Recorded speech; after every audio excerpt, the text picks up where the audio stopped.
তিনি যতই যাই করে থাকুন না কেন, তার গাড়ি লক্ষ্য করে হাওয়াই চুটি ছোড়া, কাদা ছোড়া, গোবর ছোড়া, তাকে ডাকাত রানী বলা, হালি শহরের ঘটনাকে কি আপনি সমর্থন করেন? আমরা এটাও সমর্থন করি না। কুণাল ঘোষ যখন ওনাকে ডাকাত রানী বলছিলেন তখন আপনারা কিছু বলেননি। আজকে সাধারণ মানুষ ডাকাত রানী বলছে, সেটা দোষ হয়ে গেল। তিনি যদি ডাকাত রানী বলে প্রমোশনে পেতে পারেন, পার্টির জিএস হতে পারেন, স্পোক্সম্যান হতে পারেন, এমএলএ হতে পারেন, তো সেখান থেকে অনুপ্রেরণা তো পাবলিক পাচ্ছে। তার জুতো ডিম সব পাঠাচ্ছে। এই কালচার কে নিয়ে আসছে? ব্যক্তিগত আক্রমণ করা, চরিত্র হনন করা, অপশব্দ বলা, রাজনীতিতে তার নাম নিয়ে যাতা বলা।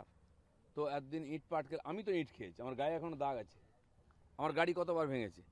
দুটো ডিম খেয়েছেন বলে কি পশ্চিমবাংলার সংস্কৃতির রসাতল বলে? যারা লাফাচ্ছে তারা সমাজ বিরোধী। আমি বলছি মানুষের অধিকার আছে নিজের রাগ প্রকাশ করার। ডায়মন্ড হারবারে আমার দুজন জেলা প্রেসিডেন্টকে তুলে নিয়ে গিয়ে একজনকে শ্রীরামপুরে রাখা হয়েছিল মাসের পর মাস, উকিল, তাকে মারা হয়েছে পুলিশ। একজনকে নিয়ে গেছে হুগলি চুঁচুড়া, রাখা হয়েছে দিনের পর দিন। তাকে টর্চার করার পরে থানা থেকে তাকে জেলে পাঠিয়েছে পুলিশ। একজন লয়ার, সে এখন সেক্রেটারি ওখানকার বারের ডায়মন্ড হারবার, সে এখন এমএলএ হয়েছে ফলতায়, এবং জবাব দিয়ে টিএমসিকে 4 নম্বরে পাঠিয়েছে। এই জিনিসগুলো কে করেছে? আমরা তো সহ্য করে এসেছি। সেখানে যারা হাই তোবা করছে তারা তারা হচ্ছে সবচেয়ে বড় ক্রিমিনাল। যারা টিএমসির অত্যাচার নিয়ে কোনোদিন মুখ খোলেনি, কাপুরুষের দল। আমরা যখন দিনের পর দিন মার খেয়েছি, 250 লোককে ফাঁসি দিয়েছে, ঝুলিয়ে দিয়েছে, তখন এই মানবতা কোথায় ছিল? ডিমের জন্য প্রাণ যাচ্ছে, এই ডিমের জন্য তো লাইন দিয়ে দোকানের সামনে দাঁড়াও, হরিণ ঘাটার ডিম চাই বলে। ফ্রিতে খাচ্ছ, খাও।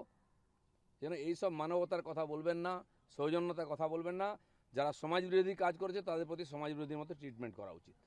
শ্রীরামপুর এবং আইনজীবী, দুটো কথা আপনিও বললেন, আমিও বলি ওই একই কথা। শ্রীরামপুরের একজন আইনজীবী, তৃণমূল কংগ্রেসের কালীঘাট শাখার নেতা, তিনি বলেছেন আজকে যারা ডিম মারছে একসময় ডিম তাদের কাছে বুমেরাং হয়ে ফিরে আসবে।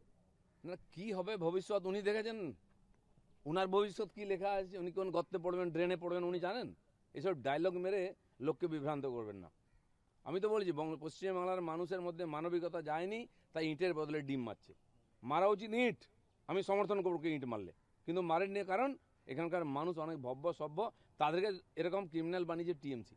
সেখানে এদের এটা পাওনা ছিল। তার জন্য আইন কানুন আছে, সে দেখবে। ভবিষ্যৎবাণী করাটা কাপুরুষতার লক্ষণ। রাজ্য এবং রাজ্যের বাইরে শিল্পপতিদের কাছে ভুল বার্তা গেছে। সেখানে দাঁড়িয়ে শ্রমিক ভট্টাচার্য তিনি বলছেন যে এখন যারা শিল্পপতি তারা আগে তার বাড়ি আসছেন এবং তারপরে নবান্ন যাচ্ছেন। এটা খুব ভুল বার্তা যাচ্ছে শিল্পপতিদের কাছে। ভুল বার্তা কি আছে? আমার বাড়িতেও এসছেন শিল্পপতি, কারো বাড়িতে যায় না বলে কি ভাবছে? আমাদের বন্ধু আছে, আমাদের পরিচিত হয়, তাদেরকে কাজ করতে দেয় না এতদিন, ব্যক্তিগত সম্পর্ক আছে। শ্রমিক ভট্টাচার্য আজকে রাজনীতি করছেন না, 40 বছর ধরে করছেন, বহু লোকের সঙ্গে তো জানাশোনা। তখন আমাদের কাছে আসতো, আমরা কিছু করতে পারতাম না। আমার বাড়িতেও আসছেন, আমার অফিসে আসছেন। আমি যদিও শিল্পমন্ত্রী নই, আজকে এখনই এসছেন, তার রাইস মিল নিয়ে সমস্যা আছে, আমার কাছে এসছেন। এমএসএমইতে যাওয়া উচিত। লোক কার কাছে, যে অ্যাভেলেবেল তার কাছে পৌঁছচ্ছে। সরকারের যারা মন্ত্রী, মুখ্যমন্ত্রী, তাদের কাছে অনেক কাজ এখন, সবাই সবার সঙ্গে দেখা করতে পারছে না। যাকে মনে করছে কাজের লোক, সরকারের লোক, তার কাছে কি কথা? এতে অপরাধ কি আছে? এটা তো ভালো কথা। কেউ যদি বুঝতে ভুল করে সেটা তার বুদ্ধির দোষ, আমাদের কোনো দোষ নেই। দিলীপদা, আপনি বললেন মানুষের রাগ প্রকাশ করার অধিকার আছে, আপনি তাকে সমর্থনও করেন। এদিকে শ্রমিক ভট্টাচার্য বলছেন এগুলো অন্যায় হয়েছে। শ্রমিক ভট্টাচার্য পার্টির নীতির কথা বলেছেন, ঠিক বলেছেন। আমি যেটা বলছি ঠিক বলছি। যে বুঝতে পারবে না তাকে বোঝাবার দায়িত্ব আমার আছে, আমার কাছে পাঠান। আচ্ছা, অভয়ার 2 বছর হয়ে গেল অভয়া কাণ্ডের। যারা বাড়িতে বসে আছে বউর আঁচলের তলায়, তারা নৈতিকতার কথা বলবে। আর দিলীপ ঘোষ শুনে নেবে যে 10 বছর কাঁটার উপর দিয়ে হেঁটে গেছে, এই মানে অ্যান্টি সোশ্যালদের বিরুদ্ধে লড়াই করেছে। আমাকে যেন কেউ মানবতার কথা না শোনায়। আমি তো আমার কর্মীদেরও ধন্যবাদ দেবো, আজ পর্যন্ত ওরা ইঁট পাটকে লাঠি নিয়ে দাঁড়ায়নি রাস্তায়। আমাকে তো রোজ দাঁড়ানো হতো, গাড়ি ভাঙা হতো। কতজন বুদ্ধিজীবী তখন রাস্তায় নেমেছিল প্রতিবাদ করতে? ন্যাকার দল।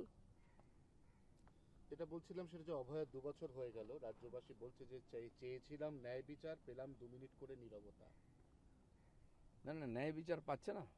আরে এনকাউন্টার তো আমরা শুরু করেছি, দরকার আরও এনকাউন্টার করব। এটা করে বাড়ির ব্যাপার নাকি? বাপ বেটায় ঝগড়া হলে বছরের পর বছর মেটাতে পারে না, স্বামী স্ত্রীর ঝগড়া মেটাতে পারে না বছরের পর বছর। আর দুদিনে সব মিটে যাবে নাকি? এত অধ হয়ে যাবে। 15 বছর লাত খেয়েছো, ভুলে যাচ্ছ? 15 মাস তো সময় দাও। Okay okay okay. आजकल कांड का दोबारा शुरू किया है। नहीं, देखिए, साल गिनती करने से कोई समाधान नहीं होता। हमारी सरकार आई, आरजीकर का फाइल खोला, दोबारा इंक्वायरी हो रहा है, और जो गुनाहगार है उसको जरूर सजा देंगे हम। आज हाली शहर में सीएम साहब जाएंगे मिलने के लिए, और टीएमसी में जो हुआ है पुलिस स्टेशन में उसके घर। ठीक है, सीएम खुद जिम्मेदारी ले रहे हैं। वारीपुर गए हैं, जो भी घटना हो रहा है, एक हमारे मुखिया सरकार का है, समाज का है, लोग भरोसा करते हैं सीएम के ऊपर, इसलिए वो खुद जा रहे हैं। लेकिन इसकी उसी प्रकार न्याय भी मिलना चाहिए, उसके लिए भी कार्रवाई हो रही है।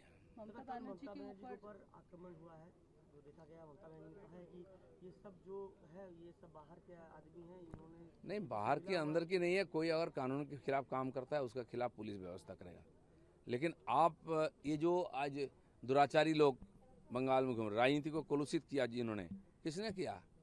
सब जगह लिखा रहता है अनुप्रेरणा, उनकी फोटो रहती है। इनकी अनुप्रेरणा तो ये सब समाज विरोधी, ये सब anti social anti national activity चली है। किसी को सजा दिया उन्होंने, किसी के ऊपर केस किया, पुलिस देखता रह गया। उन्हें पुलिस मंत्री थे। आज अगर उनको लोग थोड़ा सा गलत व्यवहार कर देते उनके साथ, क्या है? अरे बाकी राज्य के मुख्यमंत्री तो जेल में हैं अभी तो उनके ऊपर हाथ नहीं लगा है। अब सब आएगा एक दिन डॉक्यूमेंट, वो भी हो पाएगा। वो कह रही है असामाजिक तत्व हैं जो हमारे गाड़ी में ईंट पत्थर मार रहे हैं, मुझे मारने की कोशिश की। ये सब भ्रम है उनकी। उनको कोई मारना नहीं चाहता है। इतना अपराध करने के बाद भी एक शब्द उनके बारे में कोई, महिला है, ये उनकी प्लस पॉइंट है और कुछ नहीं है। और चलो। हालांकि ये हमारे समीर भट्टाचार्य कह रहे हैं कि ये जो हुआ है उनको वो इस पे नहीं नहीं, कहना ठीक चाहते है, हैं। किसी का ऊपर व्यक्तिगत रूप से लगाना नहीं, लेकिन व्यक्तिगत रूप से ममता बनर्जी के बारे में कुणाल घोष ने क्या बोला, वो रिकॉर्ड है, सब वीडियो आप लोग दिखाते हैं। डाकात रानी और सारा जितना गुनाहगार, जितना यहाँ अपराध हुआ है, उसका उन्होंने मास्टरमाइंड बोला उनको।